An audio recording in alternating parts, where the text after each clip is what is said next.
Bom começo de noite, bom final de tarde, para quem preferir da forma que for, né? São 18 horas, então fica aí a critério de cada um. Pessoal, eu sou o Paulo Serra, eu sou diretor de inovação da Blue Ocean, e é meu nome, e gosto de tomar licença poética para sempre falar em nome de todos nós da Blue Ocean, que eu dou as boas-vindas a todos, a todas vocês, a essa primeira sala do Encontro Educo Online. Esse é um encontro que a gente vai reunir uma série de especialistas, né? Essa é a primeira sala dessa série de encontros. Começamos hoje falando exatamente sobre direção e gestão. Antes de dar início a essa nossa proposta aqui, das duas experiências que a gente vai conhecer hoje, né? E também falar quem estará conosco aqui, além de mim, é claro, com vocês, eu vou compartilhar aqui a minha tela. Eu tenho rapidinho alguns slides para dar uma orientação geral a todos os participantes, a todas as participantes, para que a gente tenha um melhor aproveitamento desse encontro. Gosto sempre de lembrar, esse é um encontro, a proposta Educa Online é uma iniciativa da Blue Ocean, uma empresa, apesar do nome, é uma empresa genuinamente brasileira. Acho que a única coisa que a gente não tem de brasileiro é o nosso nome, e o Educa Online tem nessa primeira sala, na nossa sala de aula número 1, a questão da direção e gestão como foco, né? Antes de eu voltar nisso, eu queria só dar para vocês algumas orientações que são, sim, pessoal, um pouquinho administrativas, mas mais para vocês se familiarizarem com essa plataforma, né? Eu sei que muita gente aí utiliza diversas plataformas para encontros online, esta é mais uma delas, não sei quem já usa, mas é bacana a gente colocar todo mundo na mesma página. Eu prometo que eu vou ser bastante breve, né? Em primeiro lugar, vocês vão perceber que ali, no rodapé direito da tela de vocês, aqui onde tem essa setinha, vocês têm uma opção ali de levantar a mão, ou de falar que está tudo jóia, ou de falar que não está gostando, ou falar mais alto, falar mais baixo, pedir ajuda. Usem isso aqui sempre para se manifestar, tá? Então, vocês podem, por exemplo, por meio disso, levantar a mão para dar um indicativo de que precisam de ajuda, e ao mesmo tempo que estão vocês aqui na sala, estão também pessoas do time da Blue Ocean, que uma vez que vocês levantem a mão, vão se aproximar aqui de vocês, ou pelo chat, ou mesmo pelo contato que a gente tem de vocês para dar um auxílio. E isso quando vocês mexem nesse status, ó, ele aparece ali em cima, do lado de vocês, essa mãozinha, por exemplo, levantada para pedir ajuda, tá? Então, e lógico, quando você não já resolveu o seu problema, colocar aqui para limpar esse status. Então, eu queria reforçar para vocês essa forma de se comunicar, né, com aqueles status ali embaixo à direita, aqui embaixo à direita, na verdade, onde vocês podem ver para dar aí alertas para a gente, para dar feedback, se está meio alto, se está meio baixo, se está indo bem, se pode melhorar, ou se vocês precisam de ajuda, tá? E um outro ponto importante também, pessoal, aqui nós hoje teremos duas apresentações, ambas seguidas aí com perguntas de vocês, para que a gente tenha um debate. A gente sabe que é no meio desse debate que a gente efetivamente tem grandes ganhos para todos que participam de um encontro como esse. E a gente vai receber aqui perguntas essencialmente de forma escrita, né? A gente também pode pontualmente abrir o microfone para vocês. Estamos com muitos participantes em sala, às vezes quando fica com muitos participantes, ela trava o microfone, mas a gente pode tentar pontualmente. Para quem quiser, a gente faz isso sim. E aí a gente só queria orientar para vocês como funcionam as perguntas que vão ser enviadas pelo nosso chat, né? Vocês vão perceber, quando for para esse modo de perguntas, eu vou habilitar isso aqui na nossa tela, vai aparecer esse modo de perguntas foi habilitado, e o que vai acontecer? Vocês vão perceber que lá embaixo, onde vocês podem digitar, e vocês já podem usar desde já o chat, tá, pessoal, para comentar, para falar se está tudo certo, se tiver alguma dúvida, algum problema, usem desde já, e usem o encontro inteiro essa forma de interação, tá? Mas queria destacar para vocês que quando esse modo de perguntas for habilitado, vai aparecer também essa interrogação ali embaixo. O que acontece? Quando você digitar alguma coisa ali no campo de chat com essa interrogação habilitada, isso vai automaticamente se transformar em uma pergunta, e a gente vai deixar essa pergunta ali reservada para endereçar para os nossos especialistas, ou para um deles, ou para ambos, no momento de perguntas que a gente vai ter aqui no encontro, tá? Então, só queria deixar esses dois pontos muito claros para vocês, tanto de levantar a mão, de pedir uma ajuda, de dar feedback mesmo, né, esses status, como também de como mandar perguntas. E a gente sempre vai, eu nesse papel de moderador, sempre vou orientar vocês sobre como vocês podem mandar as perguntas de vocês, as questões, quando o momento de perguntas está aberto, para que a gente tenha uma dinâmica aqui muito rica, tá bom? O que é legal também reforçar aqui para vocês, né, que só o modo de Q&A que eu deixei mais alguns momentos ali. Pessoal, quero agradecer imensamente aos patrocinadores da série Educo para 2020, né? A Escola da Inteligência, a CELEP, a Les Fotografia Escolar, Mindmakers, Seven e Müller Martin Advogados. São empresas que muitas conhecem até melhor do que eu, já tem um envolvimento e engajamento com elas no setor da educação, e fica aí o nosso obrigado por estarem conosco em mais essa empreitada, que é o Educo Online, e essa trilha, essa série de encontros que a gente vai promover começando hoje, tá? Então fica aí o nosso obrigado cada um desses patrocinadores. Inclusive, a gente vai, oportunamente aqui, compartilhar um pouquinho mais com vocês sobre eles, sobre cada um, para que possam também conhecer um pouco mais dessas empresas que estão junto conosco, e não é de hoje, tá? Tem muita gente que está aqui conosco em toda a trajetória do Educo, já vamos em 2020 para a 5ª edição dessa série de encontros, então ficam aí com o nosso agradecimento. Eu também queria reforçar, né, nessa sala de hoje, a sala 1, que é sobre direção e gestão, teremos aqui 2 participações, né? Então, vamos começar aqui com a fala do Wellington Brosco, ele é gestor da plataforma de dados da Croton. Eu estou até pegando um pouco do seu tempo, tá, Wellington, mas eu prometo que te devolvo depois, tá? Então, a gente tem aí 30 minutos de fala e, na sequência, a gente abre para perguntas de vocês, exatamente o Wellington falando sobre retenção de alunos no ensino remoto, né, olhando aí para dados de mercado, indicadores, para acompanhar aí os índices de matrícula, retenção e mensalidade, e, na sequência, a gente tem aqui conta com a participação do André Aguiar, que é CEO da Inspira Rede de Educadores, né? O André vai falar sobre escola não presencial e a gestão para essa escola não presencial que a gente está vendo aí, principalmente hoje, nesse contexto em que estamos, né? Então, certamente vai ser uma contribuição bem bacana, onde, na sequência, a gente pode abrir para perguntas de todos e de todas, tá? Pessoal, eu vou agora interromper aqui o meu compartilhamento e volto aqui, em definitivo, para ficar com vocês. E o que eu estou fazendo também aqui de imediato, estou promovendo tanto o André Aguiar, do Inspira, como o Wellington, né? O André está aqui em cima, o Wellington está lá embaixo. Como apresentadores, e André, o Wellington já deve ter aparecido aí na tela de vocês, a opção de vocês já entrarem com áudio e vídeo, tá? Ela fica aqui embaixo onde eu estou. Basta você clicar ali no áudio e no vídeo que todo mundo vai começar a te ver e já te olhar.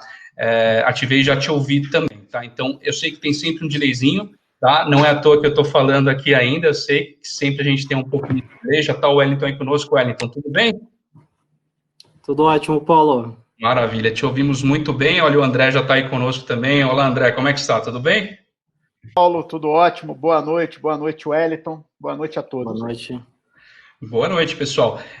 Bom, como adiantei, então, quero reforçar e agradecer aí, em nome da Blue Ocean, todos os nossos participantes, nossas participantes, aí, a presença de vocês aqui, compartilhando essa visão, essa experiência nesse momento, né? Wellington, eu já vou te passar a bola, a gente já está com a tua apresentação ali salva, acho que você já é mais familiar aqui com a plataforma, né? Ali no modo de apresentações, você já vai conseguir acessar ela. Eu vou, do meu lado, já esconder aqui a minha câmera e o meu áudio, mas eu estou por aqui, online, o tempo todo aqui ao longo desse encontro. Eu vou te pedir também, André, se você conseguir só depois tirar a sua câmera também, eu vou te passar a bola, Wellington, para que a gente possa já ouvir e conhecer a tua experiência. Na sequência, a gente abre para perguntas dos participantes. Faltando ali uns 5 minutos para o final da tua fala, eu vou entrar para já abrir o modo de perguntas, tá? E para avisar que faltam 5 minutos da sua fala. Tá bom? Wellington, maravilha. Boa sorte, boa apresentação. E, pessoal, aproveitem, não deixem de se pronunciar nas perguntas, que a gente vai ter um debate muito bacana aqui. Vamos lá. Não, bacana. Eu só queria... Boa noite, pessoal. Agradeço o pessoal da Blue por mais essa oportunidade de estar aqui com vocês. Sobre a apresentação, todos já estão conseguindo visualizar? Perfeito, perfeito. Tá.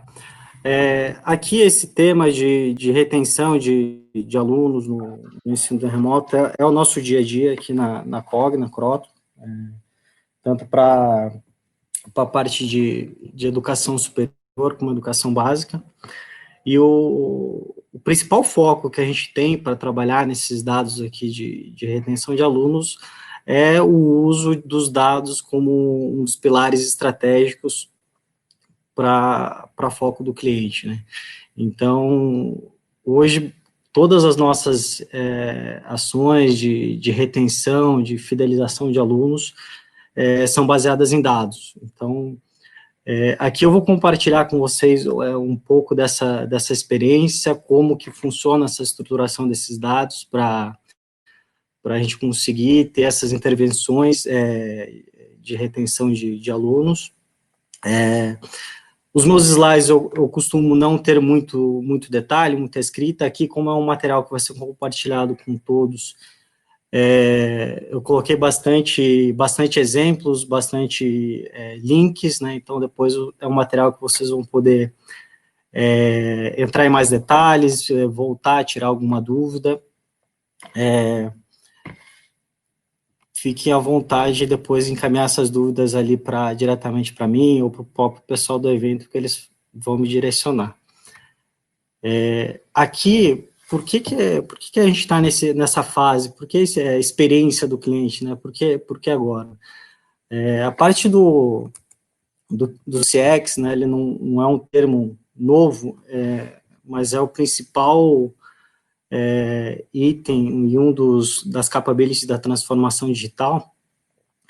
Então, ele acabou se tornando um cerne da transformação digital, e a transformação digital um cerne do CX, né? Então, todos os clientes, como consumidores, B2C, B2B, eles desejam experiências transparentes, que sejam consistentes e personalizadas, com todas as marcas com quais eles fazem negócio.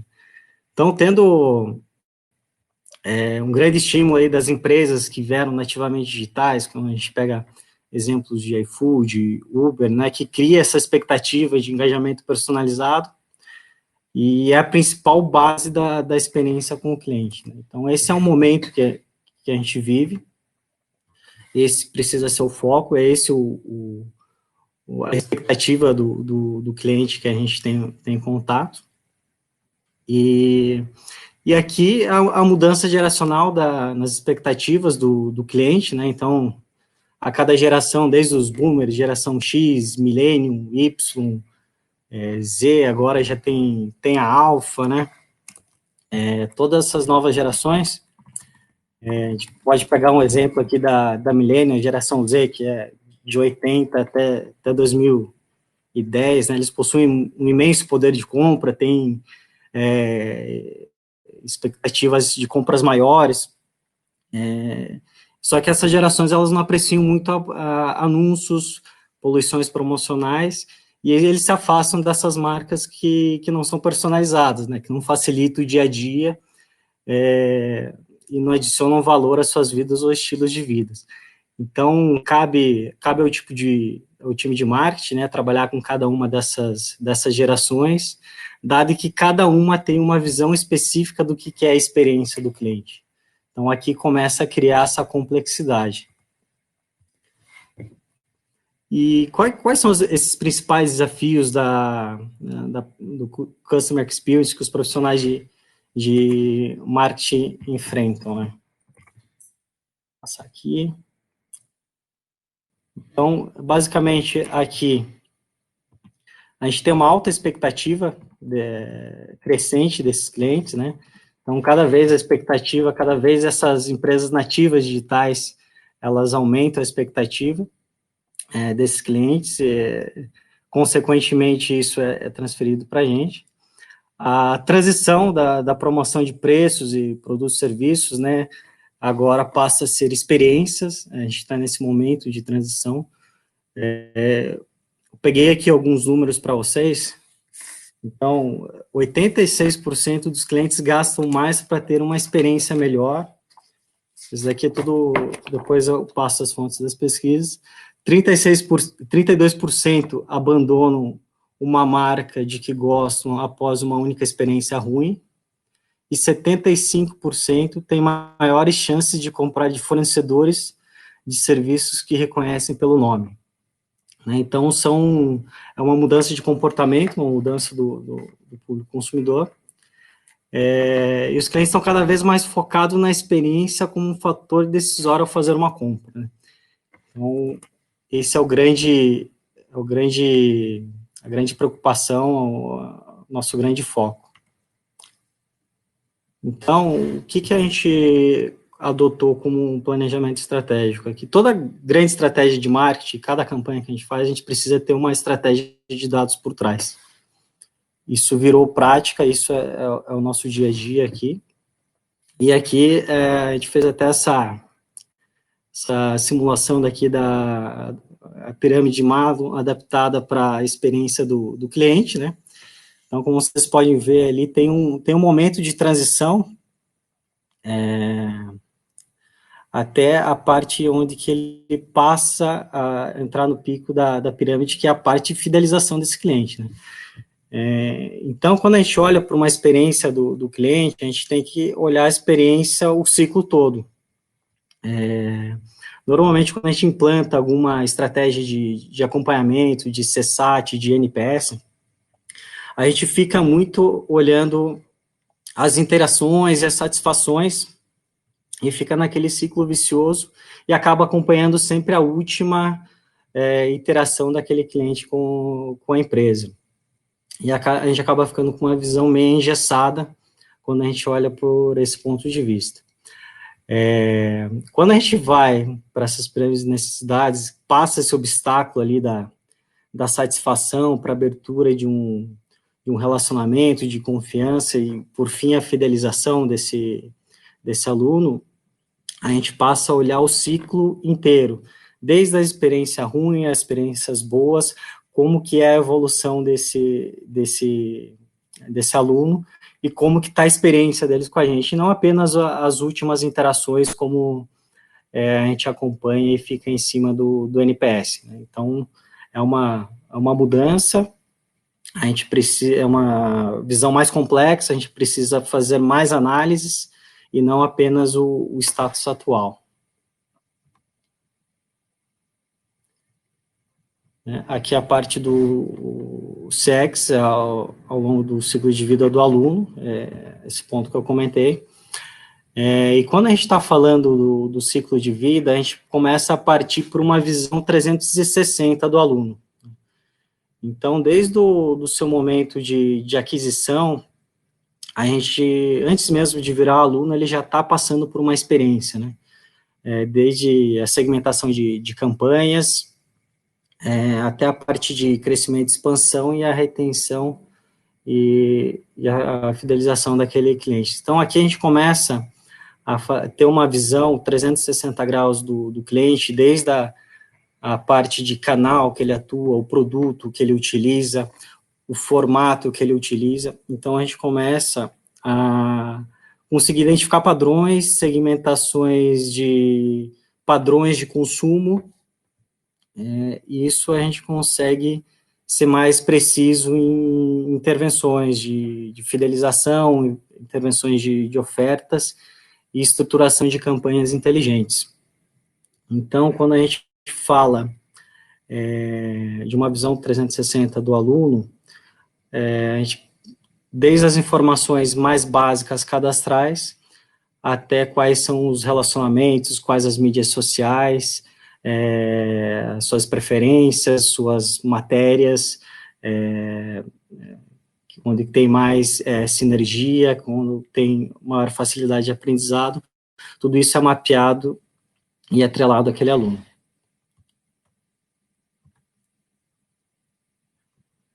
E aqui, por mais que a gente consiga fazer grandes análises, ter essa visão 360 graus de um aluno, né, de nada vale se a gente não conseguir escrever o nome do aluno, não conseguir ter uma informação acurada para fazer uma intervenção com o aluno. Então, aqui a gente tem uma estruturação forte de qualidade de dados. A gente sabe que o input das informações nos nossos aplicativos, e isso em geral, tem quebra de qualidade, tem escritas erradas, informações não preenchidas. Então, de nada adianta a gente ter toda essa visão 360 se a gente não arrumar o básico, que são os dados cadastrais do aluno. Vou passar aqui. Né? E aqui, na parte de análise de dados, né, No final das contas, né, a liderança de marketing, quando eles fazem essa modelagem de transformação digital, a experiência do cliente significa que tudo que você faz ou gera é gerado por dados, né? Então, toda transformação de marketing torna-se possível com dados. Cada interação de um cliente em canal ou alguma aplicação gera dados. Cada domínio da empresa, um site, catraca, consome dados. Os dados mudam praticamente cada processo do marketing e a gente precisa ter essas múltiplas fontes de dados referentes ao aluno.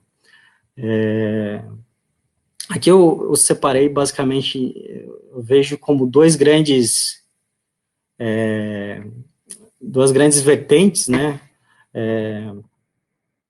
oportunidades e benefícios principais. Primeiro, dados que geram conhecimento sobre clientes e mercados, né?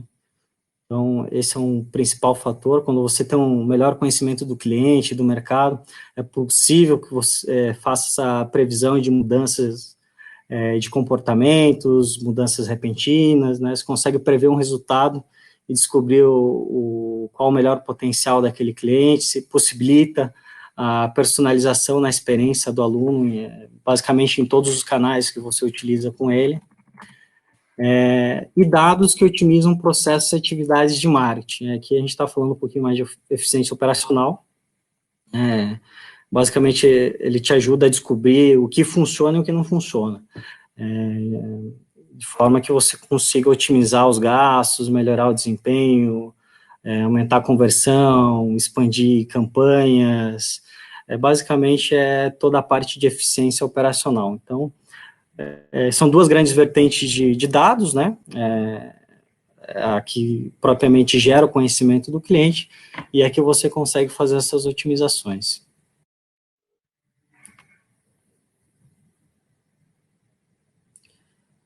Então, aqui, quando a gente está falando de dados, a gente precisa conhecer essas informações, né, revelar o poder desses dados que a gente tem nas mãos.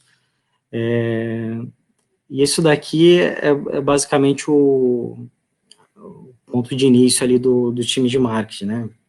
Então, eu coloquei 3 grandes pontos aqui nessa apresentação. Quer saber exatamente quem são os seus clientes atuais e potenciais em todos os compartimentos, né?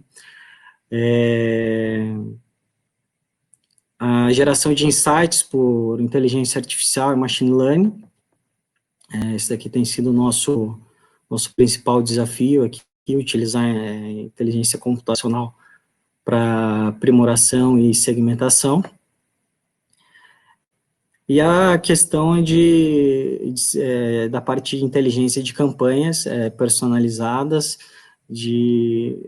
de certa forma que não precisa ser uma pessoa ali fazendo a personalização, dado que são muitas informações para serem analisadas e muitos clientes.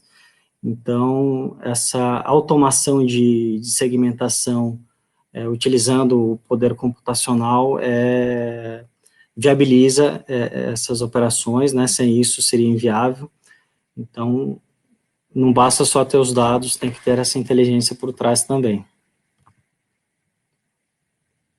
Aqui eu vou passar 7 passos ali para a estruturação desses dados e como montar essas análises, né? São alguns passos, são processos, envolve algumas tecnologias.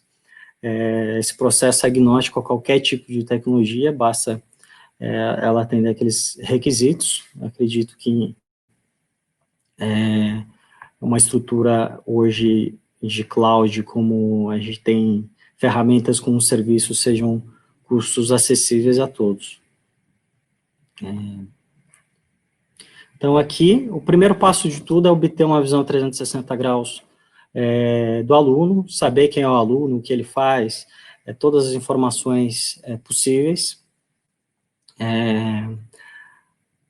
Além dessa visão única do aluno, né? Primeiro, é aquele perfil confiável, é ter o dado certo, é ter o dado acurado, né, do aluno. Esse é o primeiro passo. Você ter isso em um único só lugar, né? Então, isso não pode estar separado em silos, em planilhas, em arquivos, em sistemas, ele tem que estar armazenado em um único só lugar. E também juntar todos os dados, não basta apenas ter os dados acadêmicos, os dados de catraca, a gente precisa ter tudo isso junto, né? Aqui um pouquinho desses passos, deixa eu já passar isso daqui. Primeiro, a questão de conexão dos dados, né? A gente precisa ter um ambiente onde isso seja estruturado, né? Pode ser em um CRM, em um data lake, em um RP, mas esses dados, eles precisam se conversar, eles precisam estar conectados. O segundo passo, esses dados, eles precisam estar limpos. E nada adianta eu ter uma enorme variável de dados se aquele dado é um dado sujo. É um telefone que não tem o DDD, é um endereço incompleto, são informações que não têm integridade. Isso aqui vai, quando eu começar a criar automações em cima disso, ele vai me induzir para decisões erradas, né? Estruturação de dados mestres, né? Então, quando você começa a ter vários cadastros, vários formulários, você possibilita nomes preenchidos de forma diferentes, né? Algum com abreviatura, outros uma parte do nome, outro primeiro nome, e você acaba tendo 10, 15, 20 fontes de dados cadastrais, e isso acaba bagunçando um pouco. Você precisa estruturar esses dados mestres, né? Qual que é a fonte confiável dos dados, aonde que eu vou me basear para ter aquela informação como informação mestre. Como quarto passo é a relação dos dados, né? Então, não adianta ter toda essa diversidade de dados, de portais, de sistemas acadêmicos, de planilhas, se elas não se relacionam, se elas não têm como eu consumir elas em conjunto, né? Então, eu preciso saber que eles têm um relacionamento, que eles têm chaves entre si, então eu preciso unir elas de uma forma íntegra, né? Então, esse aqui é um dos grandes pontos. Nada adianta eu ter um formulário se eu não vou conseguir relacionar aquele formulário com a informação daquela sala, daquela unidade.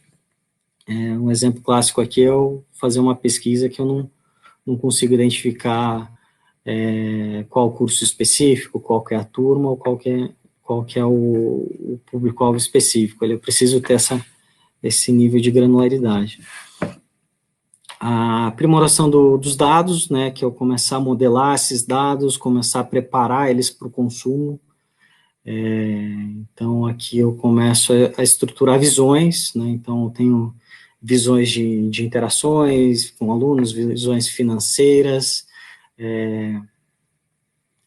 segmentações. Aqui eu consigo criar toda essa dimensionalização dos dados, né, faço uma aprimoração. Aqui é um trabalho mais técnico, um trabalho de modelagem. E o sexto passo é a questão de fornecimento dos dados. A partir do momento que eu tenho meus dados mais definidos, eu tenho eles integrados, acurados, eu preciso fornecer esses dados, eu preciso disparar isso para as ferramentas, para os times de marketing, para as estratégias de intervenções. Eu preciso fazer, de fato, o uso dessa informação. E, por último, a parte de governança de dados. Esse é um tema muito crítico e, às vezes, as pessoas param nos passos anteriores, mas a estruturação de governança desses dados é ele que vai me dizer quais que são as regras de data quality, quem que é o dono daquele dado, em específico, qual o conceito utilizado para aquelas definições. Eu preciso ter tudo isso definido. Qual que são as políticas de acesso àquela informação, quando a gente está falando de privacidade e segurança, que são relacionadas à Lei Geral de Proteção dos Dados. Ela é uma das disciplinas aqui da governança dos dados, você precisa ter essa estrutura de acesso, quem pode e quem não pode acessar aquelas informações. E só recapitulando aqui, sobre os 7 passos, né? Então, primeiro, conexão dos dados em um único só lugar. Eu preciso ter essa estrutura limpa de informação, preciso fazer a definição desses dados mestres, eu preciso que esses dados de diferentes fontes se correlacionem, né, eu consiga olhar essas informações em conjunto, eu preciso ter essas visões segmentadas, dimensionalizadas, preparadas para consumo. O output disso precisa estar conectado com ações e intervenções. E, por fim, a governança de todos esses itens e dados acima, se faz necessário para manutenção e acompanhamento das mudanças de regras, inclusões de novas informações. Então, de nada adianta eu ter todas essas informações aqui se eu não sei o que ela significa e aonde que ela está. Né? E o que as empresas inteligentes, com soluções inteligentes fazem com essas informações, né? O que eu falei lá no início, é o nosso foco aqui, são a utilização desses dados juntos, né?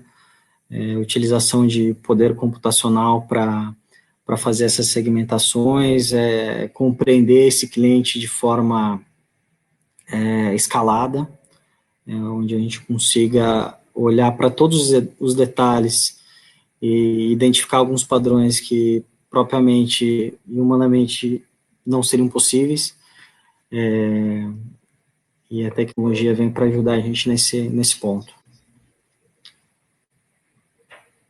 Esse daqui são as informações que eu queria passar para vocês, qual que é a nossa estratégia de retenção, basicamente 100% baseada em dados, né, obviamente em cima desses dados nos deram vários insights para campanhas e intervenções, né, mas basicamente 100% sai dessa estratégia.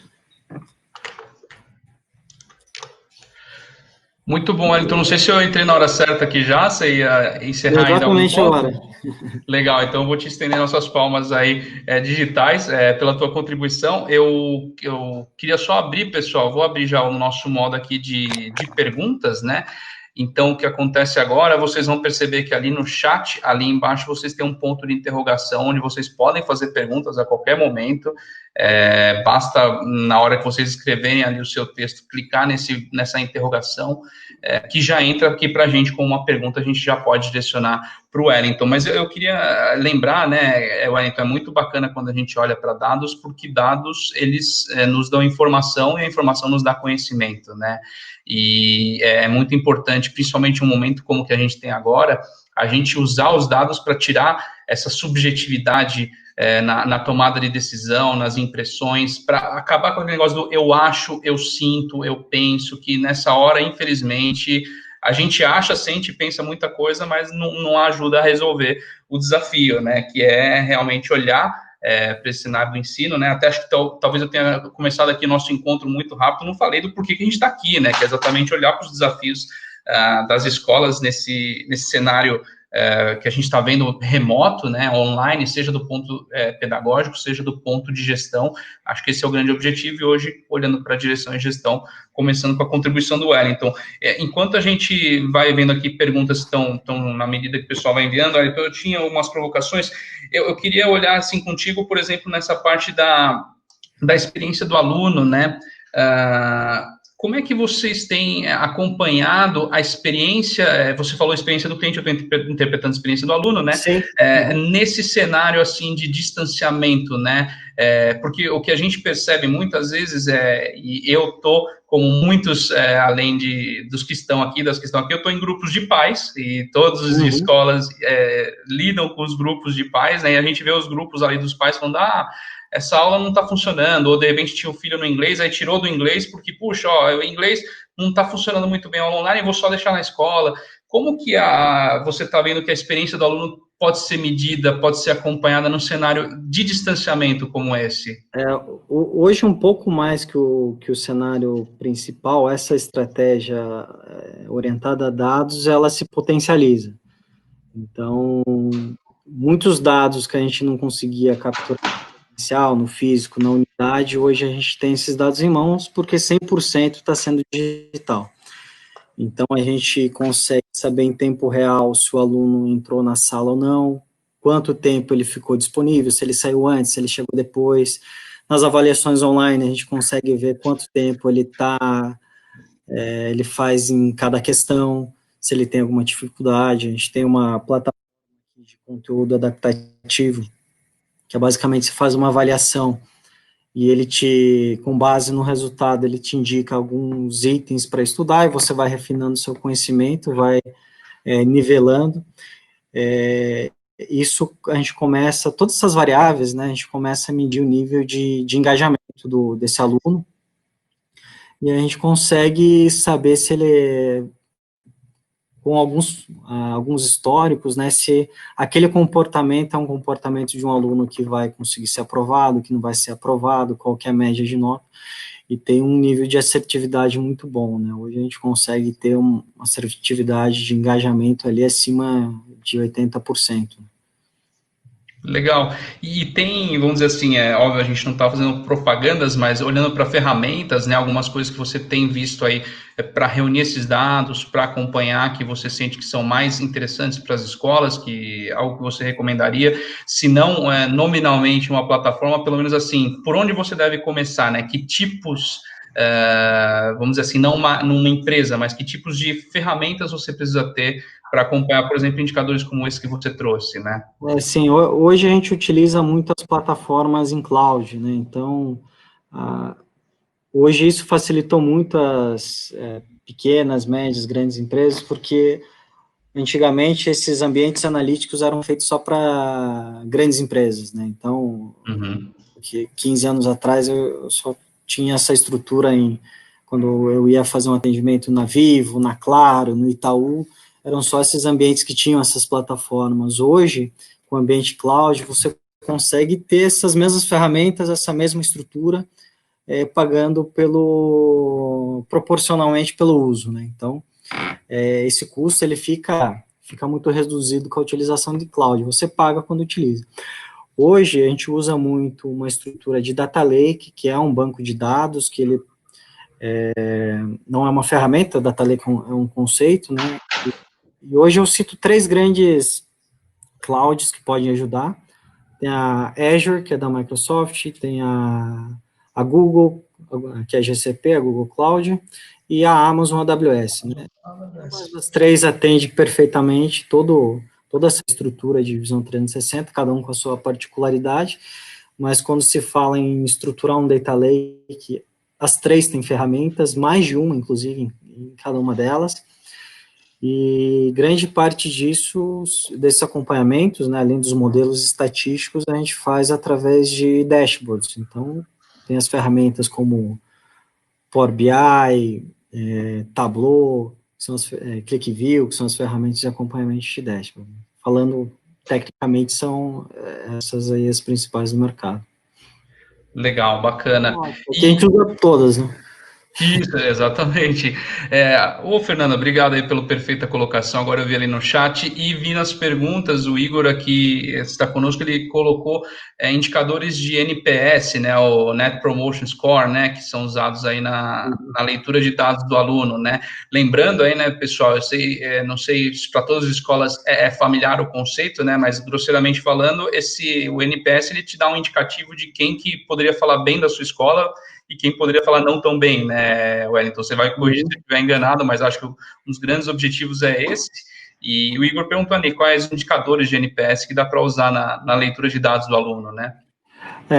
A principal parte do NPS, a gente tem o NPS recorrente, o NPS que a gente faz a cada ano, a cada ciclo, mas ele acaba sendo um pouquinho extenso, ele acaba onerando um pouco o aluno, ele acaba não sendo tão preciso, tão fiel ali às perguntas, acaba vindo uma informação não tão relevante para a gente. A gente tem um outro indicador que nesse momento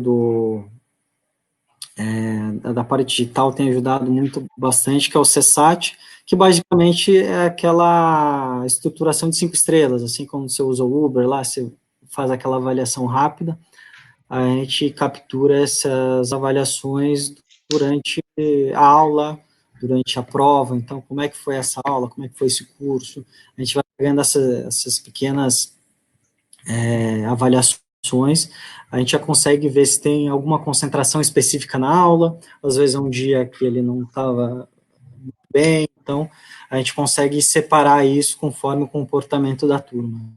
Entendi. E não, é até bem interessante isso que você colocou, porque é difícil às vezes perceber até como que a pessoa está no dia, né? Se está bem, se não está bem, a gente sabe que isso impacta muito. E acho que todos aqui tem também muita gente que é pai, que é mãe, também vê essa situação em casa, né? Sabe como que lidar com esse desafio, estando ali o filho nesse ensino remoto, que é algo mais diferente, é diferente até medir assim também o grau de envolvimento, de satisfação, de que está gostando.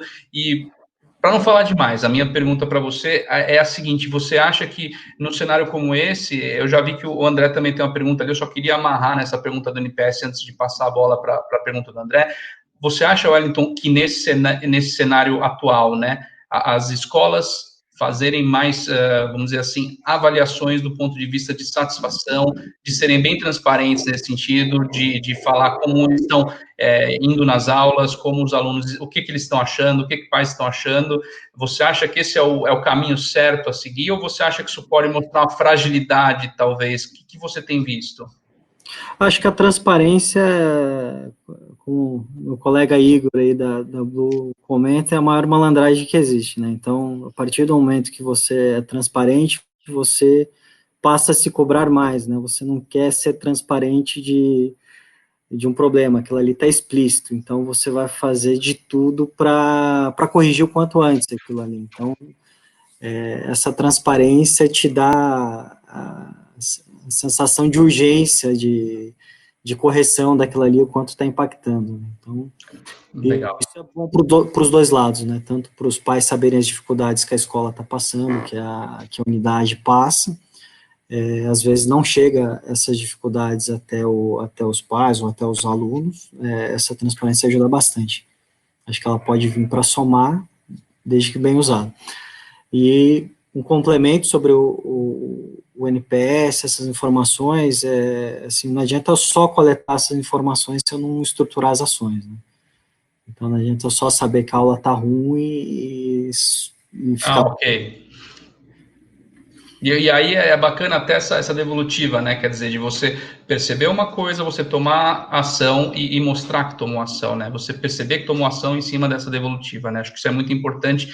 Você veio falando bastante aqui, usou muito esse termo cliente, né? Que cliente não gosta de ser ouvido, né? E que cliente não gosta que a empresa, né? Agora pensando no contexto de escola, mostre que está tomando ações em função da devolutiva que eu passei para ela, né? Eu acho que isso todo mundo, todo cliente gosta, então todo aluno, pai de aluno vai gostar de ser ouvido, né? E até colocando aqui também, voltando na pergunta do André, bem bacana que ele colocou, se a temperatura, ele até pôs entre aspas, né, das mensagens de famílias, de alunos nas redes sociais, se elas são confiáveis para embasar algumas tomadas de decisão, ou precisa de alguma limpeza, né? Até pensando assim na gestão de dados, né? Se isso, quanto que dá para confiar no que está lá nas mídias sociais e o quanto isso precisa ser refinado para você não tirar aqueles detratores, como que você vê isso, Hélio? Quando a gente olha basicamente voltado para análise de sentimento, ela ela tem uma margem de erro ali quanto à própria interpretação das informações, então, às vezes, por uma palavra, mas é uma palavra no sentido boa, e a análise de sentimento acaba colocando como um detrator aquela afirmação. Então, sim, ela é uma informação relevante, mas se eu tiver uma informação binária, por exemplo, um reclame aqui de ok ou não ok, funciona muito melhor. Depende muito da fonte, né? Sim. Se olhar só para um texto e ter que fazer uma análise de sentimento, obviamente eu não tomaria alguma decisão só baseada naquela informação, né?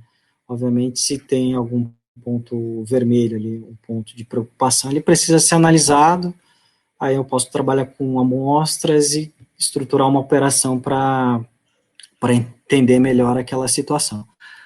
Mas são dados relevantes, sim, a gente utiliza bastante, a gente consome esses dados, mas não só eles, né? Eles são um complemento.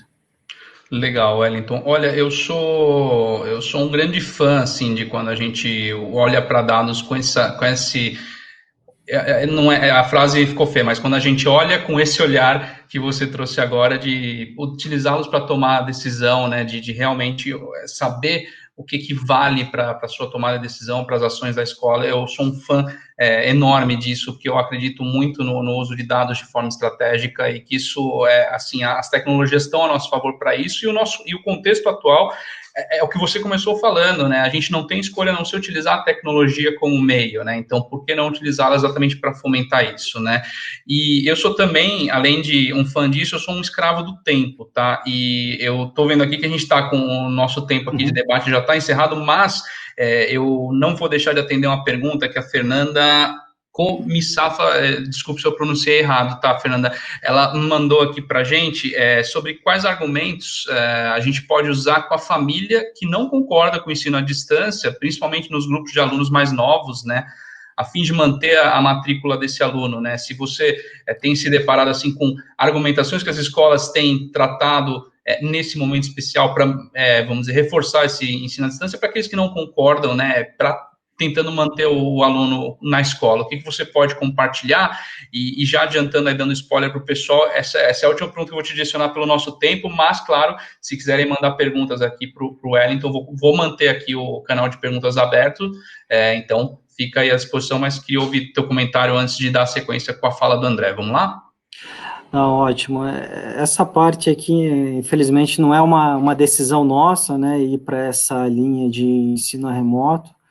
O que a gente se desdobra aqui é para tentar levar a melhor educação, a melhor qualidade para o aluno, e, de fato, que ele continue aprendendo. Então, quando a gente fala em educação online, remota, aqui a gente fez uma operação, a gente antecipou um pouco isso, quando entrou o decreto de lockdown, e basicamente a gente, em um dia, a gente subiu 14 mil salas de aulas online. Então, quando a gente fala de custo, mas não, como que fica o custo? Baixa a mensalidade, não baixa? Assim, todos aqui, acredito que tenham, trabalham com educação, e o nosso maior custo hoje é o capital humano, né?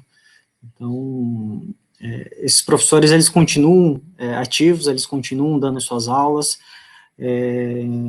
com esforço até maior, porque agora eles têm um trabalho redobrado em preparar as aulas online, fora, é atípico do que eles estavam acostumados a fazer no dia a dia, eles precisam se superar também, e esse custo a gente não diminui, a gente tem uma redução ali, energia elétrica, alguma coisa da estrutura ali da unidade, mas acaba sendo bem menor do que o capital com os professores, né?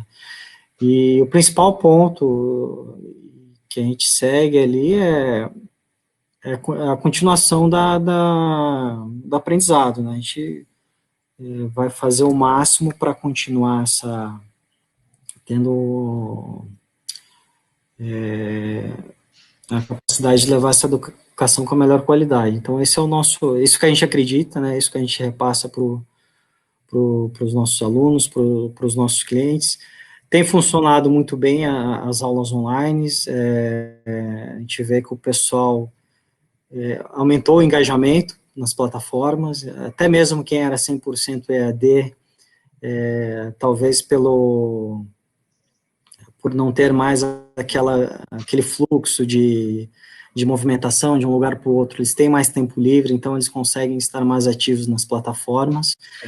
O que a gente observou essa compreensão da maioria, né?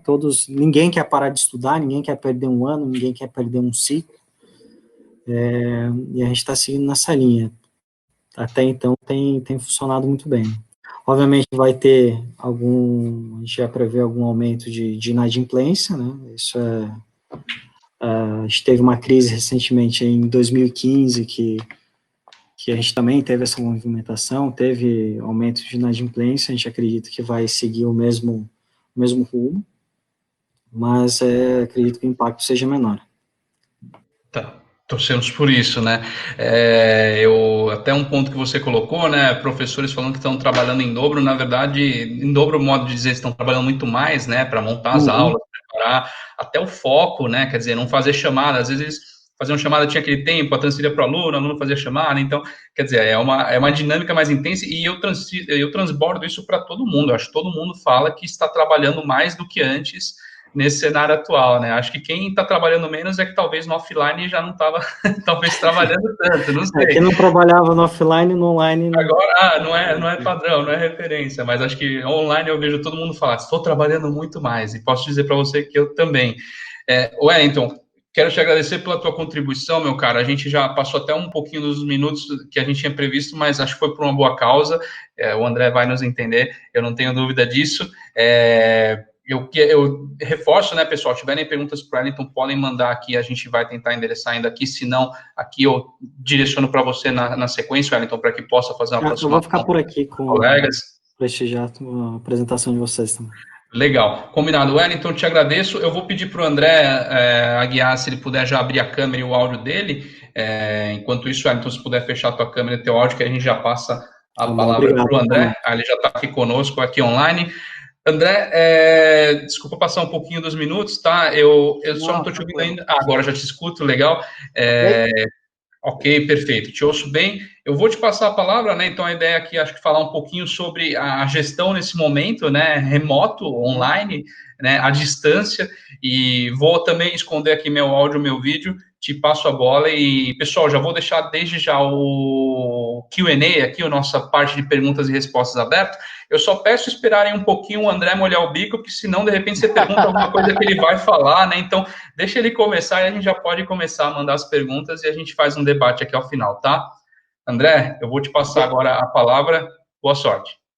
Beleza, obrigado, Paulo. Obrigado, Wellington. Boa noite para todos. Obrigado a todos que estão presentes. Bem, eu resolvi não focar numa apresentação, sim compartilhar um pouco da experiência do que a gente tem feito. A nossa vida é operar escolas, a gente tem sentido todas as dores e tem procurado identificar todas as oportunidades desse momento. Eu vi aqui a pergunta da Fernanda, né, e a excelente resposta do Wellington. Eu vou falar um pouco disso também, tá? E vai ser um prazer também responder perguntas e falar um pouco mais no final. Então, fazendo um pouco aqui uma certa cronologia do que a gente está vivendo, né, nas nossas escolas, o isolamento, a recomendação de isolamento, ela começou lá na semana do dia 15 de março. A gente já está aí inteirando 2 meses de isolamento, né, das escolas não estarem mais com aulas presenciais. A nossa primeira reação, assim, o primeiro dado susto, né, mas a primeira reação que a gente teve foi a de disponibilizar para todas as turmas, o mais rápido possível, conteúdos e atividades para a gente já poder mandar uma mensagem num primeiro momento de que a escola não parou, de que a escola continua viva, né? Então, no primeiro momento, a gente disponibilizou conteúdos assíncronos, conteúdos gratuitos. até porque a grande maioria dos professores estavam aprendendo a lidar com a ferramenta, né? Estavam aprendendo a gravar as suas aulas e gravar de casa. Então, ainda seria meio arriscado para a qualidade a gente, de cara, disponibilizar conteúdos ao vivo. Mas a gente disponibilizou conteúdos gravados. A Inspira, só fazendo um parênteses aqui, né? A Inspira é uma rede que hoje tem 41 escolas em 10 estados pelo país. A gente tem diferentes escolas, desde a educação infantil até o pré-vestibular. Todas as escolas são escolas de muita tradição, de muita história, de reconhecida excelência e que sempre procuraram fazer o melhor para os seus alunos e sempre foram muito próximas das famílias. E mesmo em ambientes diferentes, em modelos e perfis diferentes de escolas, nesse sentido a orientação foi única, né? Foi de agilidade, né? Então, essa foi uma primeira fase. Aí a gente entrou numa segunda fase, seguindo essa cronologia, que foi uma fase de aí começar a melhorar, né, a qualidade e a capacidade de engajamento de tudo aquilo que a gente estava disponibilizando online. Então, já na segunda semana, a gente começou a disponibilizar pela nossa plataforma atividades ao vivo com o próprio professor da turma, seguindo o ensalamento original da turma, para proporcionar principalmente a socialização entre as crianças e os alunos. E aí, logo de cara, ainda no mês de março, no final do mês de março, a gente viu como faz diferença, né, até hoje, como faz diferença, principalmente para as séries iniciais, que as crianças consigam ver seus coleguinhas, né? Enquanto que um aluno de pré-vestibular ou de ensino médio está um pouco mais preocupado com o conteúdo, com o vestibular batendo a porta e tudo mais, mas nas séries iniciais, são séries onde relações se formam, vínculos são estabelecidos, né? E a gente percebeu, logo ainda no início dessa caminhada, o quão importante é a gente disponibilizar alguma solução onde as crianças se vejam, né? E isso a gente começou a fazer no que eu chamo de fase 2. Uma dica que eu dou para, dentro do possível, para o gestor de escola que puder, é fazer pesquisas recorrentes. Então, a gente tem feito pesquisas com os nossos alunos e famílias semanais. Tá? E para quem não tem uma ferramenta sofisticada, digamos assim, de pesquisa, a gente tem usado com muito sucesso o Google, né? O Google Forms, os formulários do Google. Né? A gente tem visto, inclusive, colegas, escolas fazendo pesquisas pelo Facebook, pelo Instagram e de forma inteligente. Mas a pesquisa é importante para colher o dado, né? Que a gente ouviu tão bem aí uma aula do Wellington de como tratar com isso. Até porque a gente percebe que a cabeça das famílias, o humor das famílias, o psicológico, por que não, das famílias, está muito dinâmico nesse período, né? Então, no início, a gente via que muitas famílias estavam achando que ia durar 2 ou 3 semanas, né? E aí a expectativa era uma. As famílias perguntavam principalmente por que as escolas tinham parado, né? A gente chegou a atender pais dizendo que era um absurdo a escola ter tomado a decisão de parar. E a gente sempre com muita paciência explicando que não era decisão da escola e tudo mais. Hoje, a fase já é outra, né? Hoje já há um certo entendimento maior do que a gente está vivendo, e muito em breve eu vou falar disso aqui na frente. Mas uma sugestão importante é fazer sempre pesquisas com alunos e famílias, né? E aí a gente percebeu também que, principalmente na educação infantil e no ensino fundamental, e no Fundamental 1, sobretudo, nas séries iniciais, era muito importante a gente tentar aumentar a ementa de atividades lúdicas, tá? E não ficar muito preso ao horário e às atividades regulares daquela turma, principalmente para as crianças. Tá? Então, as pesquisas foram apontando isso, o nível de engajamento das crianças foram apontando isso, porque, como o Wellington disse bem, hoje a gente tem uma vantagem, porque a gente consegue ver quando a criança loga, que horas, até que horas ela fica, se ela está participando ou não, né, se está interagindo ou não, a gente consegue levantar isso. Então, a gente viu que seria saudável a gente mudar um pouco a ementa das nossas escolas nas séries iniciais para colocar um holofote maior em atividades lúdicas. Então, dando exemplos aqui, a gente aumentou a quantidade de aulas de música, que a gente tinha uma vez por semana, a gente passou para 3 vezes por semana em algumas escolas. Atividades de educação física, atividades de teatro, de circo, né, de filmes, e por aí vai. Então, isso, de certa forma, aumentou o engajamento e ajudou as famílias, né? Outra coisa que a gente percebeu também, que ajuda muito as famílias, principalmente de crianças das séries iniciais, é que todas as atividades, mesmo aquelas atividades ao vivo, né, com a professora regente, ou com o professor, ou com a professora especialista, mas é sempre importante a gente gravar essa aula e disponibilizar o link para o pai. E por que isso tem ajudado tanto as famílias? Porque nas séries iniciais, principalmente, a família precisa estar do lado em algum momento ajudando ou acompanhando. E nem sempre a família tem a disponibilidade de fazer no horário da aula ao vivo, porque as famílias também estão trabalhando, mesmo que em home office, mas também têm os seus compromissos. Então, quando a gente explicou para as famílias, né, que, olha, pai, se o senhor não consegue acompanhar naquele horário, entra mais tarde, quando o senhor puder, pelo link, que toda atividade vai estar gravada lá. Embora a gente recomende demais o ao vivo para a criança poder manter os vínculos com os colegas, mas quando a gente abriu isso para as famílias, também ajudou bastante. Então, eu estou aqui procurando compartilhar com vocês exemplos práticos de ações que a gente tem nas escolas e que tem ajudado. E aí eu vou passar um pouco pela pergunta da Fernanda, vou tomar a liberdade de voltar nela.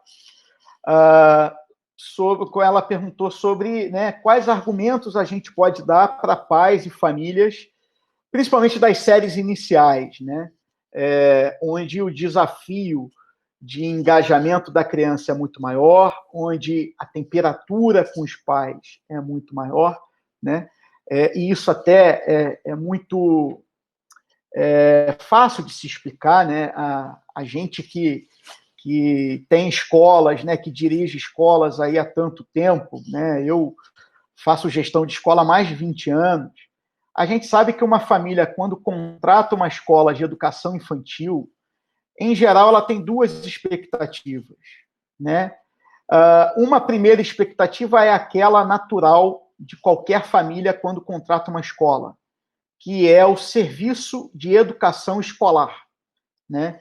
Então, é o trabalho de socialização, é o trabalho de formação de vínculos, sejam vínculos emocionais, sejam vínculos cognitivos, é o trabalho de desenvolvimento da coordenação motora grossa, depois da coordenação motora fina, depois da leitura, depois da escrita. Essa é uma primeira expectativa que, obviamente, a família, quando contrata uma escola, ela tem.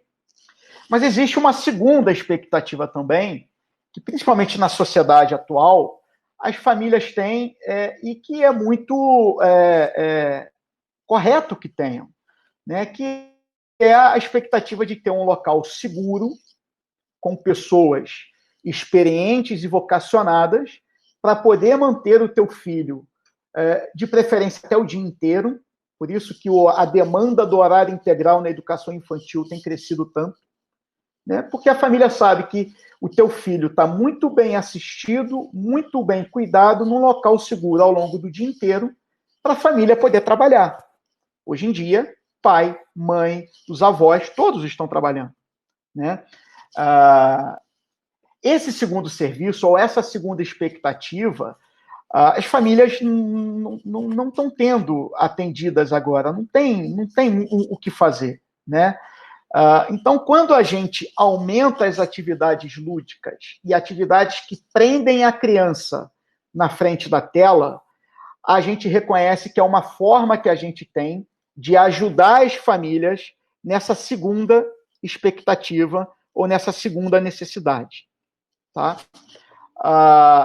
E, usando um pouco aqui do que o Conselho Nacional de Educação vem dizendo, aliás, eu sugiro a todo mundo para dar uma lida com muita calma num documento que o Conselho Nacional de Educação emitiu no dia 28 de abril. Nas nossas escolas, por exemplo, a gente divulgou com todos os pais e todas as famílias.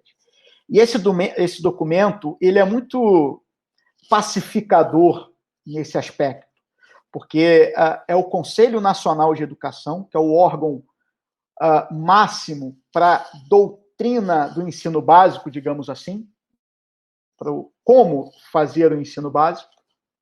O Conselho Nacional de Educação deixa claro que, nesses tempos de isolamento social, é muito recomendável que as escolas mantenham as suas atividades de forma virtual em todos os segmentos, inclusive na educação infantil. Né? Conselho Nacional de Educação, ele deixa claro que na educação infantil as atividades devem ser realizadas focadas na manutenção e fortalecimento de vínculos, focadas no lúdico, porque a criança aprende brincando, e trazendo muito as famílias para dentro dessas atividades. No ensino fundamental, séries iniciais, idem, tá? Mas deixando sempre o professor como protagonista. Fundamental, séries finais e ensino médio, aí a necessidade das famílias já diminui, porque a criança, o aluno, ganha autonomia. O Conselho Nacional de Educação deixa isso claro lá. Né? E, por último, ainda na linha de argumentação da importância da educação infantil e das séries iniciais, mesmo em tempos de isolamento e mesmo num serviço virtual, aí é um pouco de neurociência, né? É um tema que a gente é muito caro a ele aqui dentro da Inspira, a gente estuda bastante, estimula muito o estudo da neurociência, e já está bastante provado, já está bastante evoluído, que o processo de aprendizagem ele tem basicamente dois grandes pilares. O primeiro pilar é o canal de experiência que a criança, que o aluno tem com o mundo ao seu redor. E o segundo canal é a capacidade de ligar os pontos. Esse primeiro canal é um canal que ele é linear. Então, a criança, desde quando nasce, ela está imersa no mundo e, de forma linear, ela está recebendo experiências o tempo inteiro e ela está aprendendo com aquilo como uma esponja, ela está guardando tudo aquilo. E a capacidade de linkar pontos, ela vem em saltos.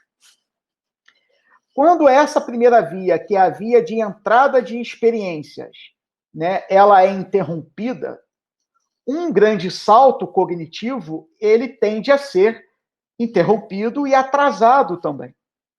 Então, trazendo isso para efeitos práticos, né, eu tenho um filho de 5 anos, o Arthur, né, e o Arthur, aqui o pai falando, né, apaixonado pelo Arthur, ele não para. O Arthur, há mais ou menos 2 ou 3 semanas, acordou lendo. Não lê tudo ainda, mas a maioria das mensagens que aparecem na TV, por exemplo, ele já lê. Isso foi um milagre? Não. É porque ele tem um trabalho consistente feito pela escola. A gente mantém as atividades online, ele não perde uma atividade, às vezes dá muito trabalho para a gente, mas ele está lá, com a experiência de forma linear. E aí a cognição, né, ou a formação das sinapses, indo um pouco mais para o lado neurológico, ela se estabeleceu e ele, está lendo. Né? Se eu tivesse parado com as atividades online, se eu tivesse simplesmente cancelado a matrícula dele, porque ele está na educação infantil, para voltar quando acabasse a quarentena, o meu filho não ia ler esse ano, só ia ler ano que vem. O atraso é muito maior, né? Então, acho que esse é um argumento técnico e interessante das escolas passarem para os pais, porque isso é técnico, é papo de um educador para uma família que contrata uma escola esperando dela a educação, tá? Então, acho que é um argumento bastante forte também, e ele é alinhado com o Conselho Nacional de Educação, ele é alinhado com estudos de neurociência do mundo inteiro, mas cabe à escola também ajudar a família botando mais atividades lúdicas, tá? E aí, seguindo aqui na nossa cronologia, né, a gente começou a observar uma terceira fase, e essa terceira fase ela começou em abril, pelo menos nas nossas escolas, que foi quando começou o debate sobre descontos. Tá? Quero desconto e tudo mais. Esse debate, ele começou, claro, há pais que precisam, há famílias que perderam renda. Por outro lado, tem muitas famílias que não perderam renda, que ainda mantêm a sorte, a graça de manterem seus empregos e capacidade de trabalharem de forma remota e mantêm a sua renda, mas que também embarcaram na solicitação de desconto, né? O grande argumento que a gente ouve das famílias, que até o Wellington citou também, é a tal da energia elétrica. Mas a escola está tendo economia com energia elétrica. Ou a escola está tendo economia porque o governo está ajudando, e por aí vai, né? E o que a gente procura fazer aqui é municiar as direções das escolas, primeiro, com muita informação, para procurar orientar as famílias, mas o pilar principal é procurar atender a todas as famílias que precisam. Então, a gente defende com muita força que se a gente simplesmente dá um desconto, vou chutar um valor de 20% para todos os pais, a escola perde condições de ajudar quem realmente precisa, porque para quem perdeu o emprego, um desconto de 20% ou de 10% não vai ajudar em nada. Isso é apenas campanha comercial. Para quem perdeu o emprego, o desconto precisa ser muito maior. Então, a gente abriu um canal de comunicação muito próximo com as famílias, isso desde a primeira semana do isolamento. E é uma coisa que a gente recomenda fortemente. Escola estar próxima das famílias, tá? E o que a gente tem explicado para todo mundo é, olha, me diga qual é a sua necessidade e a gente vai procurar atender. Então, a primeira tem um script já muito bem seguido, orientado, que é: pai, boa noite, bom dia. Antes de mais nada, a gente está aqui para procurar te atender. Então, pai, eu tenho uma pergunta. O senhor perdeu renda? O senhor perdeu o emprego ou o teu negócio, comércio, é um profissional liberal, ele está fechado? Se o pai responde não, a gente nem dá espaço, a gente já vira a chave e fala assim, não, então vamos falar de pedagógico. Então vamos falar de como a gente pode melhorar o serviço que a gente está prestando para vocês pelos canais digitais. Porque eu preciso, pai, ajudar quem está precisando. Quem está precisando não são 20%, não é 20% de desconto. Quanto que vai ajudar, né? Então, esse é o primeiro passo. Para quem realmente precisa, né, e comprova lá, olha, eu tenho um comércio, eu tenho um hotel, eu sou um profissional liberal e tudo mais, o que a gente tem colocado para a família é o seguinte: olha, pai, vamos fazer um pacto aqui, tá? Não vamos falar em pagamento, não vamos falar em mensalidade dentro de 3 meses. A gente vai pegar a mensalidade desses 3 meses e, a partir de agosto, eu parcelo para o senhor em 12 vezes sem juros, no cartão de crédito ou como der. Mas eu não posso simplesmente dar o desconto ou cortar isso. Por quê? Porque eu não vou cortar o serviço. Eu não vou parar nesses 3 meses o serviço. E aí, alguns números que eu acho que pode ajudar. E eu, hoje, dentro da Inspira, a gente tem 40 escolas, mas eu já trabalhei em grupo com mais de 100 escolas, já fundei a escola, então posso dar números que, dentro da média aqui, são muito em linha com o que acontece no setor, né? Então, uma escola que tem de educação infantil até ensino médio, normalmente o que ela gasta com energia por ano é de 3 a 4% da sua receita líquida. 3 a 4% da sua receita líquida. E o que ela gasta com folha de pagamento, professores, coordenadores, auxiliares, administrativo, atendentes, zeladoria e tudo mais, é algo próximo de 70% da sua receita líquida. Então, vou voltar. Energia, 4%. Folha, 70%. E demais despesas operacionais, aluguel, isso, vai dar 10%. E o que sobra é o lucro da escola. Então, o lucro que sobra para a escola é um lucro, em média, e isso de uma escola muito bem operada, de 15%. Né? Entre 5% e 15%. Vai depender da mensalidade média.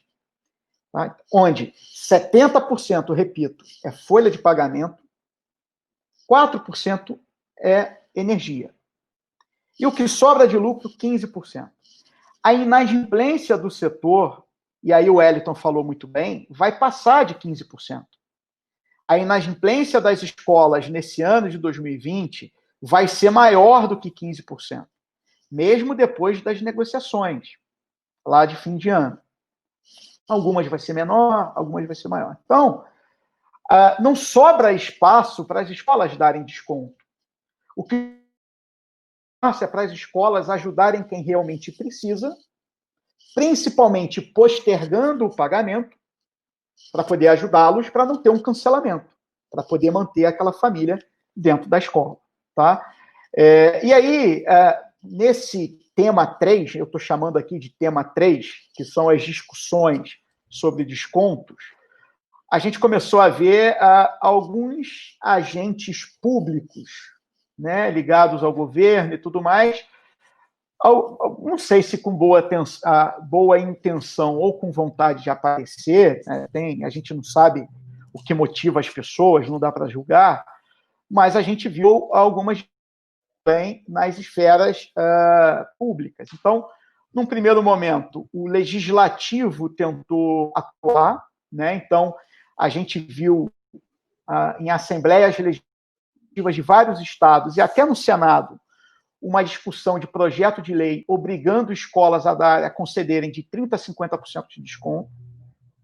Em praticamente todos os estados e até lá no Senado, a lei sequer foi votada por 2 motivos. Primeiro, que ela é inconstitucional. Né? Os contratos precisam ser preservados. Né? Segundo, porque começaram a perceber que eles iam quebrar as escolas. Então, era o tipo de lei que só ajudava o aluno de escolas super premium, que talvez escolas com mensalidades médias acima de R$5.000, essas escolas talvez tenham uma lucratividade acima dos 15% que eu falei aqui.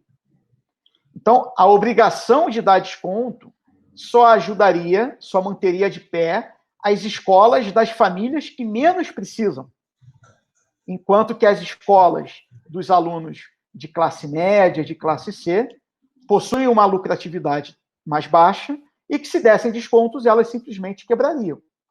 Né? André, desculpa que eu quis pegar só, deixei você respirar, mas acho que o raciocínio está mantido. Só para te avisar que a gente está nos minutos finais e incentivar também, pessoal, mandar perguntas ali, é só digitar ali no chat, clicando no botão de interrogação. Já tenho perguntas aqui para o André, mas fique à vontade para mandar também. André, te devolvo para a tua conclusão do raciocínio. Espero não ter cortado muito aí da tua lógica. Beleza, não, sem problemas. Não, tá bom, então, que eu já vou caminhar também aqui para o final. Então, sobre preço, eu posso dizer que, junto ao legislativo, em geral, os projetos de lei não caminharam, parece que caminhou só no Ceará, mas já vai cair, né? Acho que estão percebendo que isso é nocivo para as escolas. E depois a gente está vendo o movimento do Ministério Público e de PROCONs de alguns estados, de alguma forma pressionando as escolas também. A gente vê até vídeos de procuradores que talvez bem intencionados, mas que não entendem nada de escola, não entendem nada da realidade de escola, falando algumas coisas ali que não param de pé, que não faz sentido. Então, e aí a nossa sugestão é mantenha um canal aberto com as famílias, porque, em geral, quando o Ministério Público percebe que a escola está sendo transparente com as famílias e está abrindo esse canal e propondo soluções que não precisa ser o desconto, pode ser o parcelamento ou diferimento da mensalidade, o Ministério Público acaba vendo que a escola está próxima das famílias. Tá? Tem outras duas coisas aqui que eu queria comentar bem rapidamente. Tá? Uma é sobre protocolo de retorno. Quem puder, a gente montou um grupo de estudos dentro da Inspira para montar um protocolo de retorno, e as escolas que puderem, façam o mesmo, tá? Mas sem gerar expectativa com as famílias de quando vai voltar. Então, o que aqui são cenários, onde a gente tem 3 cenários. Um cenário é retornar a partir de julho ou agosto, com 100% dos alunos. Um segundo cenário é voltar a partir de julho ou agosto, com revezamento entre os alunos, para manter o distanciamento social nas salas de aula. E um terceiro cenário é voltar mais lá para frente, lá para outubro, e sabendo que é muito possível que, enquanto não houver uma vacina, ou enquanto o vírus não se tornar endêmico, muitas famílias podem não mandar seus filhos para a escola, com medo. Então, as escolas têm que estar preparadas para atender aquelas famílias que não veem a hora de mandar seus filhos logo para a escola e atender as famílias que não querem mandar seus filhos para a escola com medo. Né? E a escola tem que estar preparada. Então, na nossa visão, é muito provável que a gente tenha um ano híbrido até o fim do ano ou muito perto do fim do ano, onde a gente tenha parte das crianças na escola, parte das crianças em casa ou algum revezamento. Tá? Então, esse é um ponto. E, por último, aqui, para encerrar e a gente ouvir as perguntas, na nossa visão, a gente entende que vai ter um novo normal aí. Então, pelo menos durante algum tempo, pode ser 1 ano, 2 ou 3, mas durante algum tempo a gente vai viver num mundo que vai evitar aglomerações, seja em estádios de futebol, seja no cinema, no teatro, seja na escola. E sempre que tiver alguma aglomeração, com cuidados adicionais, como máscara, como limpeza o tempo inteiro, higienização e uma disciplina de higiene muito grande.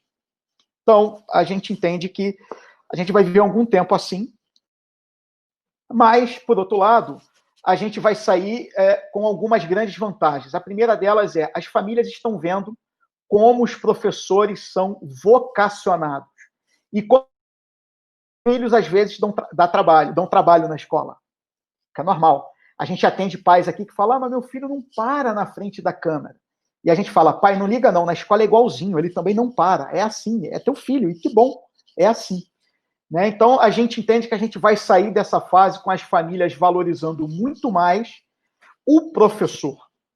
O que é muito bom. Por quê? Porque se, por um lado, a gente vai sair com um potencial de EAD muito maior e com professores melhores e com professores que aprenderam, estão aprendendo a usar ferramentas digitais, o mercado, o mundo vai valorizar ainda mais esse professor.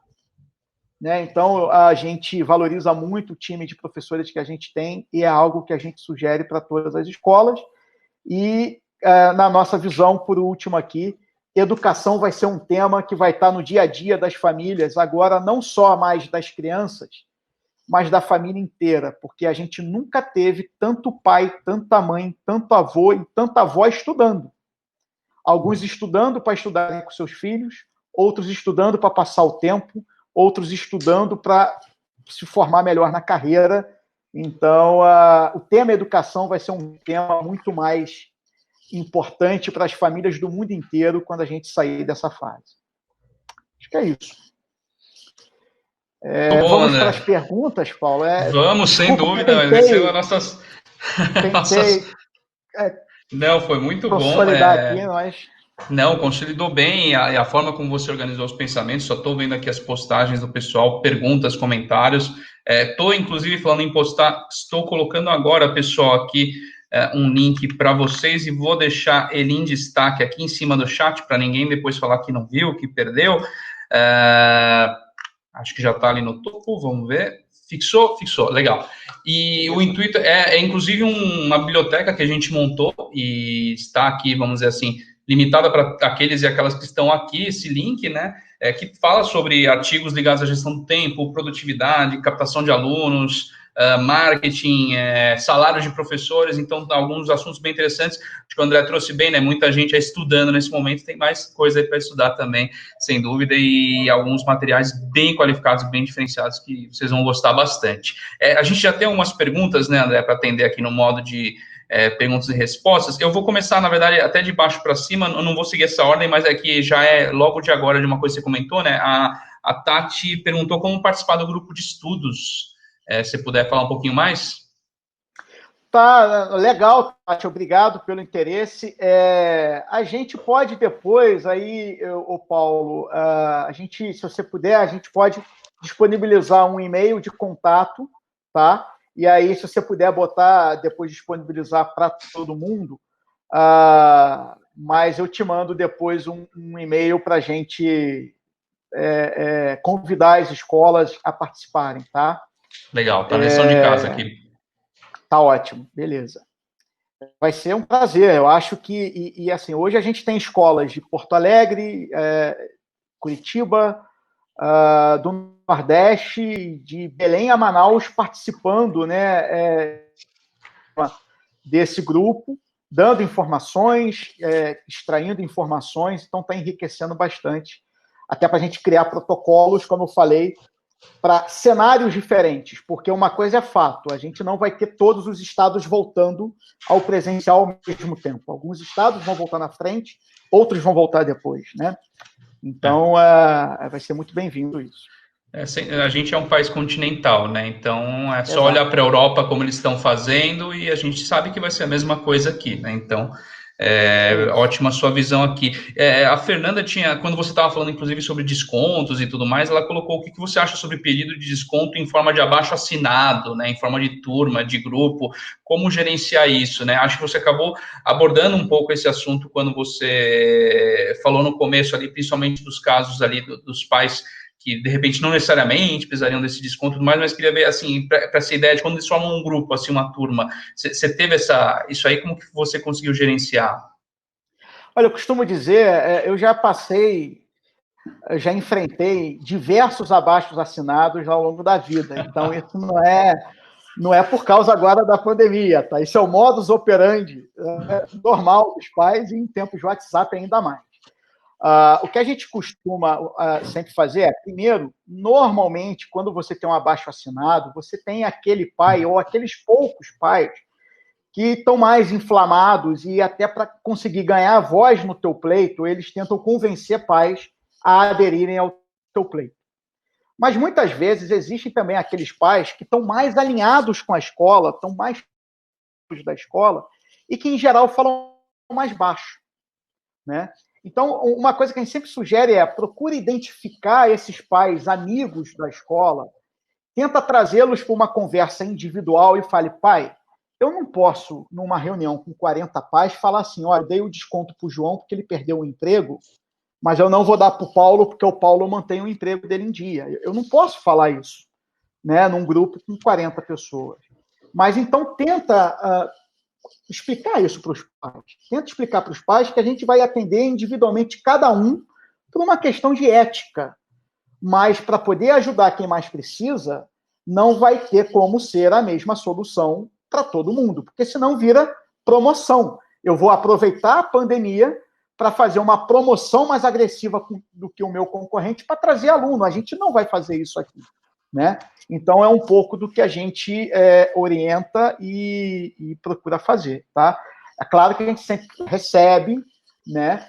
E outra coisa que a gente também toma muito cuidado, né? Normalmente, as respostas são no mesmo canal das solicitações. Então, quando vem um abaixo-assinado, normalmente com os pleitos das famílias, A gente procura estruturar uma resposta carinhosa, com cunho emocional, mas com informação técnica, e devolve por escrito, onde nessa resposta a gente coloca números do percentual de folha de pagamento, de impostos, de inadimplência, de energia e tudo mais, e dados do Conselho Nacional de Educação, de neurociência, de neurolinguística, por exemplo, para explicar o quão importante é a manutenção dos serviços educacionais.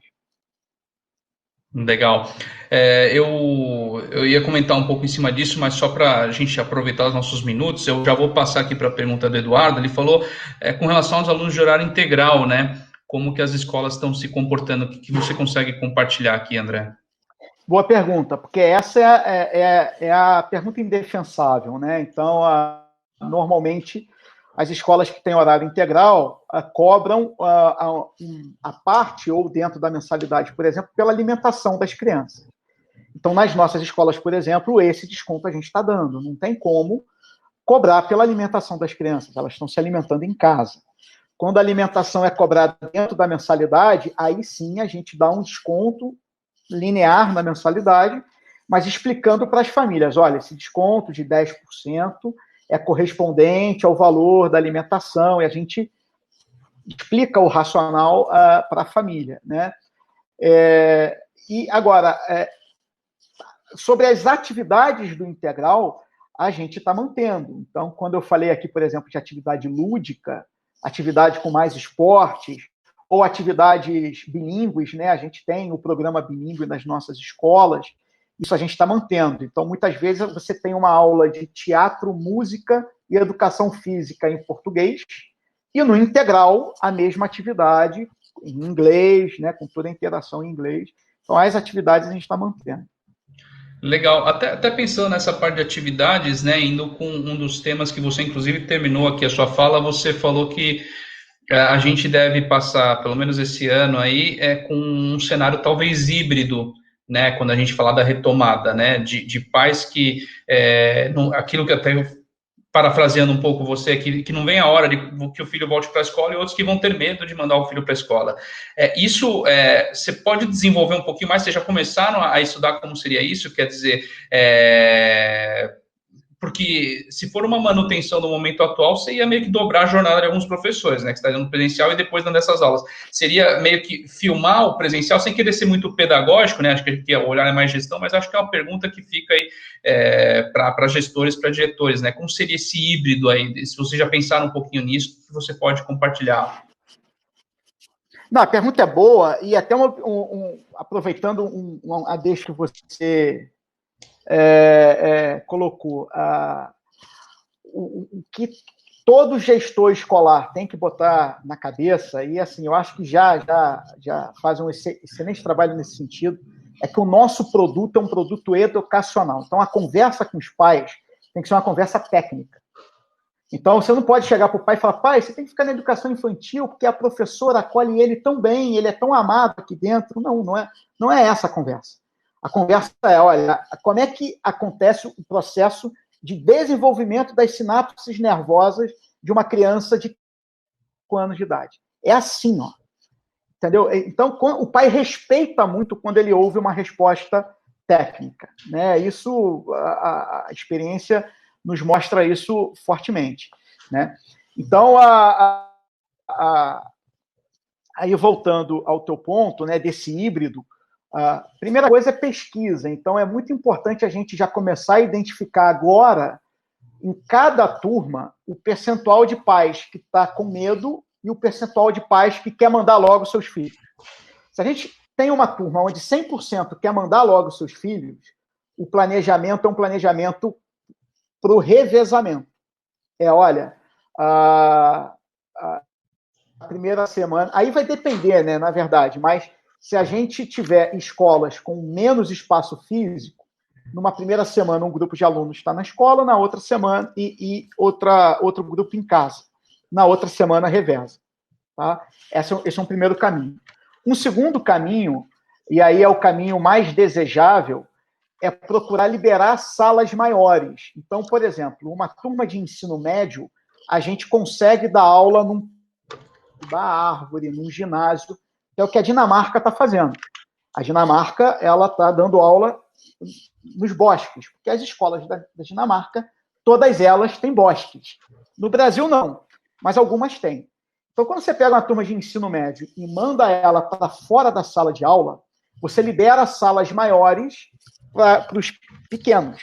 E aí a gente pega os pequenos, prepara aquela sala maior, põe os pequenos numa sala maior para respeitar o distanciamento. Quando isso não é possível, vai para o modelo da França, que é o modelo do revezamento.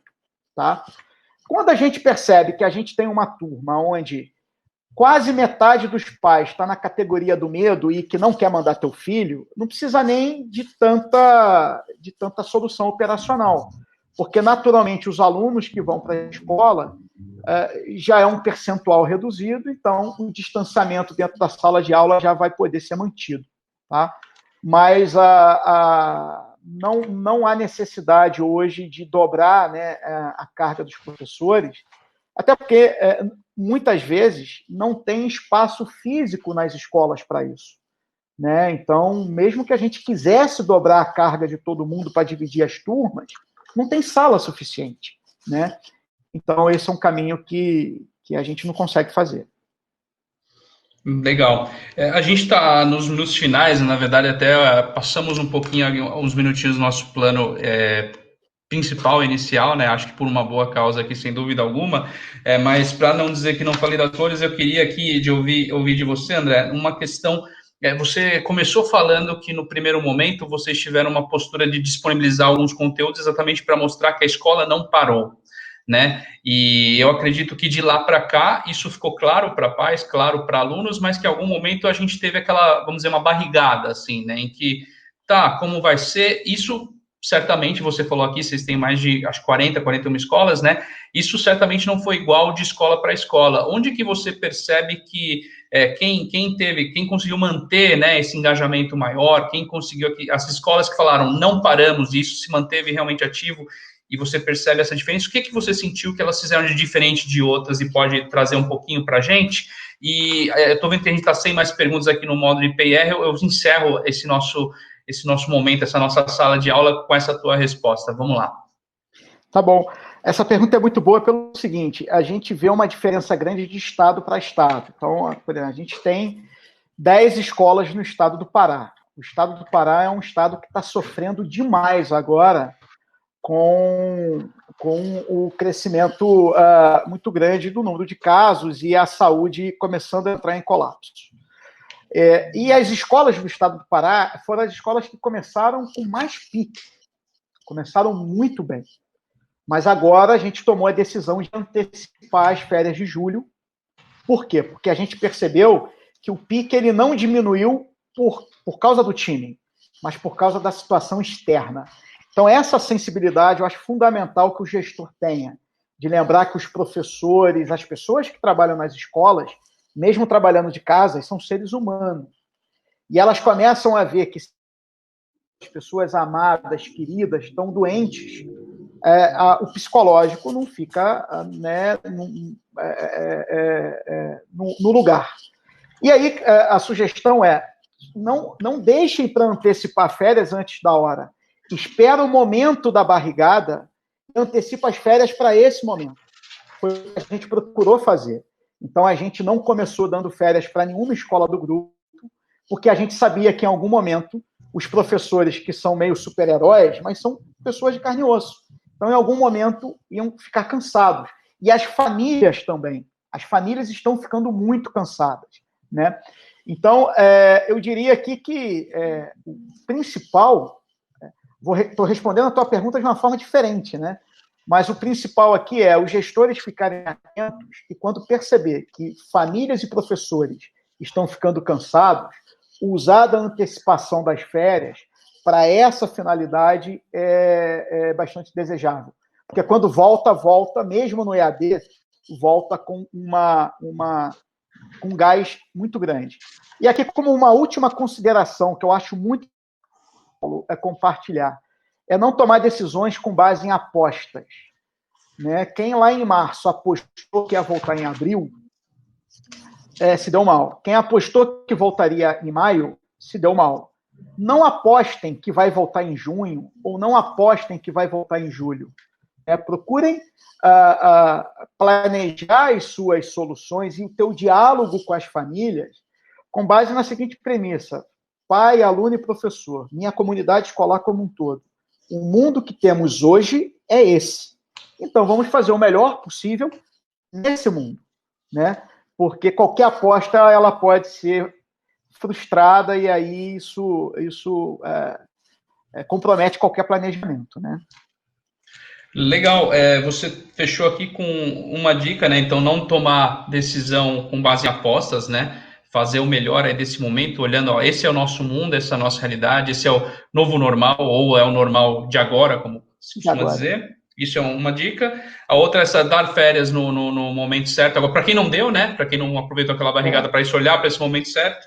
Você tem mais alguma dica para encerrar para a gente desse olhar de gestão, de planejamento, para que a gente feche com chave de ouro e assim de bate-pronto possa contribuir também? Tem muitas, né? Mas uma, vai. Uma terceira. Mas uma terceira é também não tomar decisão com base na emoção nem no medo. O gestor toma decisão com base em dados, com base em informação. Então, fazer pesquisas o tempo inteiro, procurar benchmarks, conversa com o teu concorrente. Tá? Esse é o momento, né, de conversar com o teu concorrente, entender o que ele está sofrendo, o que ele está fazendo, né? Conversa com grupos de educação, conversa com a Cogna, conversa com a gente, conversa com outros grupos. Procurem informação e dados, façam pesquisas o tempo inteiro com seus alunos, com as famílias e com os professores, até para saber o que eles precisam, o que não precisam, se estão com medo, se não estão. Eu acho que as decisões têm que ser tomadas com base nessas informações e não com base no medo. Eu costumo dizer muito para os meus diretores para sempre ouvir os pais que falam baixo. Os pais que falam alto, às vezes poucos pais falam muito alto e compromete um pouco, né, da clareza ali do que está acontecendo. O ruído. Ouça os pais que falam baixinho, e esses, em geral, você tem que ir até ele perguntar, senão ele não vai falar nada. Né? E é a maioria. Então, buscar dados para tomar decisão, eu acho que é uma dica importante. Legal. Tem a ver com o que o Wellington trouxe, né? Exatamente, volta ao ponto de partida desse nosso encontro, né? E, André, obrigado pela tua contribuição, acho que a gente teve essa última hora aí muito bacana, essa última hora e meia com a tua contribuição, com a contribuição do Wellington, né? Então a gente começou olhando para dados e o papel deles exatamente na retenção de alunos, que a gente vê que é algo tão essencial nesse momento, e fechamos aí com esse teu olhar de gestão, essa visão até bastante holística em alguns momentos, passando por gestão, por planejamento, por questões pedagógicas também, e isso refletiu nas perguntas e refletiu no que você trouxe. Então, acho que a gente encerra com chave de ouro essa nossa primeira sala de reunião. Pessoal, lembro que deixei aqui em destaque para vocês essa nossa biblioteca, com alguns conteúdos bem interessantes. Vamos passar também para vocês num e-mail aqui após esse encontro, tá? Com considerações aí sobre o projeto e também uma avaliação nossa para vocês dizerem o que acharam, e agradeço o Wellington, eu sei que ele está conectado também, está nos ouvindo aqui também pela contribuição, e também a você, André, para essa primeira sala. Obrigado. Continuamos amanhã com muito mais aprendizado para todos, o Wellington conectando. Obrigado, meu caro, obrigado a todos e a todas.